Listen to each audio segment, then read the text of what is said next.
Hello दोस्तों, नमस्कार। आप लोगों का एग्री स्टडी 92 में बहुत बहुत स्वागत है। आज हम एग्रोनॉमी से संबंधित 50 महत्वपूर्ण प्रश्नों को देखेंगे जो हमारी आने वाली AGTA यूपी कैटेट की परीक्षा के दृष्टिकोण से अत्यंत महत्वपूर्ण होंगे। इसमें हमारा पहला प्रश्न है, फसल विज्ञान का मुख्य उद्देश्य क्या होता है। फसल विज्ञान का मुख्य उद्देश्य क्या होता है?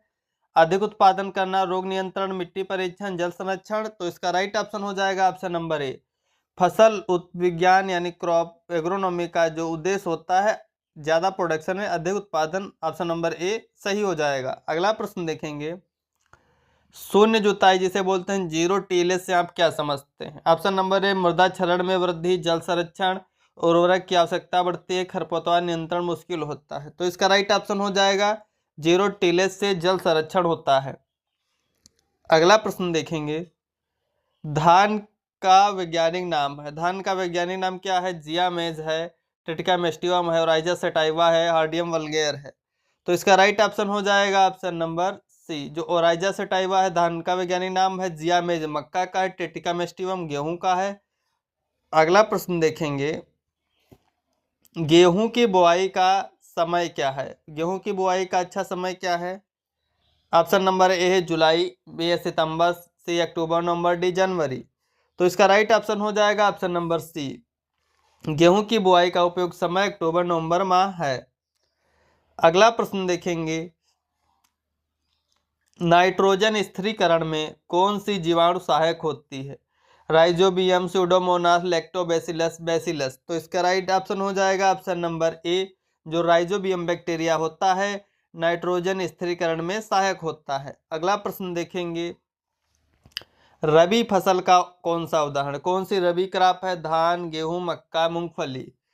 तो इसका राइट ऑप्शन हो जाएगा गेहूं जो है व्हीट, ट्रिटिका मेस्टिवम, वो रबी क्रॉप है। अगला प्रश्न देखेंगे, एनपीके में के का अर्थ है। एनपीके में के का अर्थ है कैल्शियम, कार्बन, पोटेशियम, फास्फोरस। तो इसका राइट ऑप्शन हो जाएगा ऑप्शन नंबर सी, जो पोटास। एन से नाइट्रोजन, पी से फास्फोरस, के से पोटास होता है। अगला प्रश्न देखेंगे, हरित क्रांति का संबंध है। हरित क्रांति का संबंध किससे है? ऑप्शन नंबर ए सिंचाई, बी उर्वरक, सी उच्च उपज किस्में, डी कीटनाशक। तो इसका राइट ऑप्शन हो जाएगा ऑप्शन नंबर सी। हरित क्रांति का संबंध जो है उच्च सिंचाई, उच्च उपज वाली किस्मों से है। अगला प्रश्न देखेंगे, सबसे अधिक क्षेत्र में उगाई जाने वाली दलहनी फसल कौन सी है। कौन सी दलहनी फसल सबसे ज्यादा क्षेत्रफल में उगाई जाती है। उड़द, अरहर, चना, मूंग। तो इसका राइट ऑप्शन हो जाएगा ऑप्शन नंबर ए। भारत में चना जो है सबसे ज्यादा ग्रो की जाने वाली फसल है।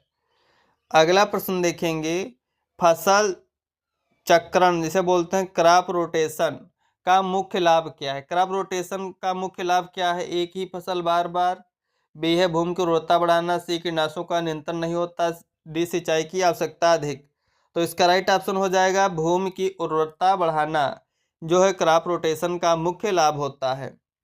अगला प्रश्न देखेंगे, जल सिंचाई दक्षता को किससे मापते हैं। जल सिंचाई दक्षता को किससे मापते हैं? लीटर, प्रतिशत, मीटर, समय। तो इसका राइट ऑप्शन हो जाएगा ऑप्शन नंबर बी।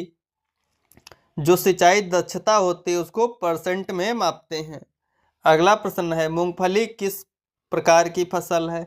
मूंगफली रबी है, खरीफ है, जायद है, बारहमासी है। तो इसका राइट ऑप्शन हो जाएगा मूंगफली जो है खरीफ की फसल है। इसके लिए बुआई के लिए जो अच्छा समय होता है जुलाई माह होता है। जुलाई अगस्त तक इसकी बुआई कर सकते हैं, जून से स्टार्ट हो जाती है मूंगफली की बुआई। अगला प्रश्न देखेंगे, मिट्टी की उपजता किससे जुड़ी हुई है। मिट्टी की उपजता या फर्टिलिटी है किससे जुड़ी हुई है? ए है जल क्षमता, बी है जैविक पदार्थ, सी है रासायनिक गुण, डी उपरोक्त सभी।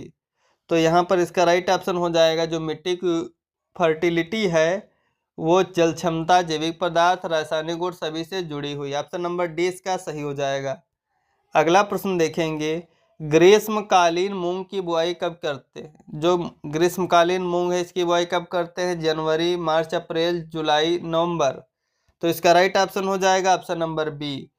ग्रीष्मकालीन मूंग की बुआई जो है मार्च अप्रैल माह में की जाती है। अगला प्रश्न देखेंगे, खरपतवार नियंत्रण में कौन सी विधि सबसे पुरानी है। रासायनिक, जैविक, यांत्रिक, सांस्कृतिक। तो इसका राइट ऑप्शन हो जाएगा ऑप्शन नंबर सी, जो यांत्रिक मेथड है खरपतवार नियंत्रण की, यह सबसे पुरानी है। अगला प्रश्न देखेंगे, मक्का का वैज्ञानिक नाम है। Option number A oryza sativa, B triticum aestivum, C zea mays, D sorghum vulgare. तो इसका राइट ऑप्शन हो जाएगा ऑप्शन नंबर सी, मक्का का वैज्ञानिक नाम जियामेज होता है। अगला प्रश्न देखेंगे, फसल चक्र का उदाहरण है। क्रॉप रोटेशन का उदाहरण है गेहूं धान, मक्का चना, धान धान, गन्ना गन्ना। तो इसका राइट ऑप्शन हो जाएगा मक्का चना। एक फसल चक्र में हम एक फसल के बाद दलहनी फसल को हम जरूर लेते हैं, तब क्रॉप जो रोटेशन है अच्छा माना जाता है। इसमें लेग्यूम क्रॉप को जरूर सम्मिलित करना चाहिए। अगला प्रश्न देखेंगे, सोयाबीन किस वर्ग की फसल है। सोयाबीन है, तिलहनी है, दलहन है, खाद्यान्न है, रेशा वाली फसल है। तो इसका राइट ऑप्शन हो जाएगा ऑप्शन नंबर ए मान सकते हैं, क्योंकि सोयाबीन को तिलहन के रूप में ज़्यादा यूज किया जाता है, लेकिन ये लेगुमिनेसी कुल की क्रॉप है। अगला प्रश्न देखेंगे, एकीकृत कृषि प्रणाली यानी IFS इंटीग्रेटेड फार्मिंग सिस्टम का उद्देश्य क्या होता है। IFS इंटीग्रेटेड फार्मिंग सिस्टम का क्या उद्देश्य होता है। केवल पशुपालन, केवल फसल उत्पादन, संसाधनों का अधिकतम उपयोग, डी केवल मत्स्य पालन। तो इसका राइट ऑप्शन हो जाएगा ऑप्शन नंबर सी, IFS जो होता है इंटीग्रेटेड फार्मिंग सिस्टम, इसका उद्देश्य होता है संसाधनों का अधिकतम उपयोग कर आर्थिक लाभ कमाना। अगला प्रश्न देखेंगे, यूरिया में नाइट्रोजन की कितनी मात्रा पाई जाती है। Option number A 22, B 33, C 46, D 60। तो इसका राइट ऑप्शन हो जाएगा ऑप्शन नंबर सी, यूरिया में नाइट्रोजन 46% पाई जाती है। हमारा अगला प्रश्न है, बाजरे की बुआई किस महीने में की जाती है। ऑप्शन नंबर जनवरी, बी अप्रैल, सी जुलाई, अगस्त, डी नवंबर। तो इसका राइट ऑप्शन हो जाएगा ऑप्शन नंबर सी, जुलाई अगस्त महीने में जो है बाजरे की बुआई की जाती है। अगला प्रश्न देखेंगे, सूर्य के प्रकाश की दिशा के अनुसार पौधों की प्रतिक्रिया को क्या कहते हैं। सूर्य के प्रकाश की दिशा के अनुसार पौधों की प्रतिक्रिया को क्या बोलते हैं। Photosynthesis, geotropism, thigmotropism, phototropism. तो इसका राइट ऑप्शन हो जाएगा ऑप्शन नंबर डी, फोटोट्रोपिज्म बोलते हैं। अगला प्रश्न है, जलवायु परिवर्तन का मुख्य कारण क्या है। जलवायु परिवर्तन का मुख्य कारण क्या है। अधिक वर्षा, जैव विविधता, ग्रीन हाउस गैसें, सूर्य का तापमान। तो इसका राइट ऑप्शन हो जाएगा ऑप्शन नंबर सी, जो ग्रीन हाउस गैसें हैं जलवायु परिवर्तन का मुख्य कारण है। अगला प्रश्न देखेंगे, पौधों में जल परिवहन किसके माध्यम से होता है। फ्लोएम, पत्तियों, जाइलम, जड़। तो इसका राइट ऑप्शन हो जाएगा, पौधों में जल का परिवहन जाइलम से होता है तथा भोज्य पदार्थों का परिवहन फ्लोएम से होता है। अगला प्रश्न देखेंगे, भारत में प्रमुख दलहनी फसलों का उत्पादन किस मौसम में होता है। भारत में प्रमुखता जो दलहनी फसलें हैं किस मौसम में उगाई जाती हैं। केवल खरीफ, रबी, जायद, खरीफ और रबी दोनों। तो इसका राइट ऑप्शन हो जाएगा, जो भारत के दलहनी क्रॉप हैं खरीफ और रबी दोनों मौसम में उगाई जाती हैं। अगला प्रश्न देखेंगे, बरसीम किस मौसम की चारा फसल है। खरीफ है, रबी, जायद, ग्रीष्म। तो इसका राइट ऑप्शन हो जाएगा ऑप्शन नंबर बी, बरसीम जो है रबी मौसम की फसल है। अगला प्रश्न देखेंगे, खरीफ शब्द की उत्पत्ति किस भाषा से हुई है। हिंदी, संस्कृत, फारसी, अरबी। तो इसका राइट ऑप्शन हो जाएगा ऑप्शन नंबर डी, जो खरीफ शब्द है उसकी उत्पत्ति अरबी से हुई है। अगला प्रश्न देखेंगे, स्थलीय खरपतवार नियंत्रण हेतु कौन सा यंत्र उपयोगी है। स्थलीय खरपतवारों का नियंत्रण हम किस यंत्र से कर सकते हैं। ट्रैक्टर, निराई कर्तन यंत्र, स्प्रेयर, थ्रेशर। तो इसका राइट ऑप्शन हो जाएगा, निराई गुड़ाई जो होती है खरपतवारों में हम कर सकते हैं ऑप्शन नंबर बी, निराई कर्तन यंत्र द्वारा। अगला प्रश्न है, रासायनिक खरपतवार नाशी का उदाहरण है। कौन सा केमिकल वीडिसाइड है। जीवाणु, गोबर खाद, 2,4-D, राइजोबियम। तो इसका राइट ऑप्शन हो जाएगा ऑप्शन नंबर सी, जो 2,4-D है वो एक रासायनिक खरपतवार नाशी का उदाहरण है। अगला प्रश्न देखेंगे, फसल अवशेष जलाने से क्या प्रभाव पड़ता है। जब फसल अवशेष जलाएंगे तो क्या प्रभाव पड़ेगा। भूमि की उपजाऊ बनती है, भूमि उपजाऊ बनती है, कीट नष्ट होते हैं, मृदा की जैविक गुणवत्ता घटती है, पानी की बचत होती है। तो इसका राइट ऑप्शन हो जाएगा ऑप्शन नंबर सी, मृदा की जैविक गुणवत्ता घटती है यदि हम फसल के अवशेष को जलाते हैं। अगला प्रश्न है, भारत में सबसे ज़्यादा बोई जाने वाली तिलहन फसल कौन सी है।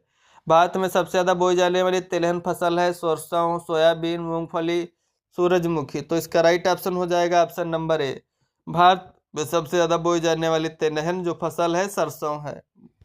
अगला प्रश्न देखेंगे, भारत में कुल कृषि जलवायु क्षेत्रों की संख्या कितनी है? भारत में कितने एग्रो क्लाइमेटिक जोन है? 10, 15, 20, 25। तो इसका राइट ऑप्शन हो जाएगा ऑप्शन नंबर बी। भारत में 15 एग्रो क्लाइमेटिक जोन है। अगला प्रश्न देखेंगे, अगर मिट्टी का पीएच 7 से कम है तो वह मिट्टी कैसी कहलाएगी? यदि मृदा का पीएच मान 7 होता है तो वह उदासीन होती है, 7 से अधिक क्षारीय और 7 से कम है तो वह मृदा अम्लीय कहलाएगी। ऑप्शन नंबर सी इसका सही हो जाएगा। अगला प्रश्न है, भारत में बाजरे का सबसे अधिक उत्पादन किस राज्य में होता है? भारत में सबसे ज़्यादा बाजरा कहाँ होता है? पंजाब, बिहार, राजस्थान, तमिलनाडु। तो इसका राइट ऑप्शन हो जाएगा ऑप्शन नंबर सी। राजस्थान में जो है बाजरे का सर्वाधिक उत्पादन होता है। अगला प्रश्न है, जैव उर्वरक का उदाहरण है? कौन सा एक जैव उर्वरक है? Urea, DAP, rhizobium, potash. तो इसका राइट ऑप्शन हो जाएगा ऑप्शन नंबर सी। राइजोबियम एक कह सकते हैं बायो फर्टिलाइजर का उदाहरण है। अगला प्रश्न है, रबी फसलों के लिए उपयुक्त तापमान औसतन कितना होता है? 10 से 15, बी है 15 से 20, सी है 20 से 25, डी है 25 से 30। तो इसका राइट ऑप्शन हो जाएगा ऑप्शन नंबर सी। रबी फसलों के लिए जो उपयुक्त तापमान होता है 20 से 25 डिग्री सेल्सियस अच्छा होता है। अगला प्रश्न है, उथली जड़ वाली फसल का उदाहरण है? कौन सी उथली जड़ वाली फसल है? मक्का, कपास, मक्का, गेहूं, गन्ना। तो इसका राइट ऑप्शन हो जाएगा ट्रिटिकामेस्टियम, यानी जो गेहूं है वो उथली जड़ वाली फसल का उदाहरण है। अगला प्रश्न है, पत्तियों के पीले पड़ने का प्रमुख कारण क्या होता है? पत्तियां क्यों पीली पड़ जाती हैं? ऑप्शन नंबर ए है जिंक की अधिकता, बी जल की अधिकता, सी नाइट्रोजन की कमी, डी सूर्य के प्रकाश की कमी। जब हमारे खेत में जो नाइट्रोजन की कमी हो जाती है तो पत्तियां जो हैं पीली पड़ जाती हैं। ऑप्शन नंबर सी, पत्तियों के पीले पड़ने का प्रमुख कारण नाइट्रोजन की कमी है। अगला प्रश्न देखेंगे, सिंचाई की सबसे किफ़ायती विधि कौन सी? सिंचाई की सबसे किफ़ायती विधि है बाढ़ सिंचाई, फव्वारा सिंचाई, ड्रिप सिंचाई, नहर सिंचाई। तो इसका राइट ऑप्शन हो जाएगा ऑप्शन नंबर सी, जो ड्रिप सिंचाई है वो सिंचाई की सबसे किफ़ायती विधि है। अगला प्रश्न देखेंगे, जल संरक्षण की कौन सी तकनीक प्रभावी मानी जाती है? गहरी से जुताई, कंटूर प्लाविंग, नाला कटाई, बार बार जुताई, सिंचाई। तो इसका राइट ऑप्शन हो जाएगा ऑप्शन नंबर बी, जो कंटूर प्लाविंग होती है जल संरक्षण की एक कह सकते हैं प्रभावी तकनीक है। अगला प्रश्न देखेंगे, भारत में कृषि अनुसंधान परिषद की स्थापना यानी ICAR, Indian council of agriculture research की स्थापना कब हुई थी? 12 जुलाई 1929। इसका राइट ऑप्शन हो जाएगा 1929 जो है इसमें इसकी स्थापना हुई थी ICAR की। अगला प्रश्न देखेंगे, ऑप्शन नंबर 20 का सही है। अगला प्रश्न देखेंगे, पारंपरिक खेती की प्रमुख विशेषता है? पारंपरिक खेती की प्रमुख विशेषता क्या है? रसायनों का उपयोग, बी मशीनरी का अधिक प्रयोग, सी स्थानीय संसाधनों का उपयोग, डी अधिक सिंचाई। तो इसका राइट ऑप्शन हो जाएगा ऑप्शन नंबर सी, स्थानीय संसाधनों का उपयोग जो है पारंपरिक खेती की प्रमुख विशेषता है। Thanks for watching, please like and subscribe my channel.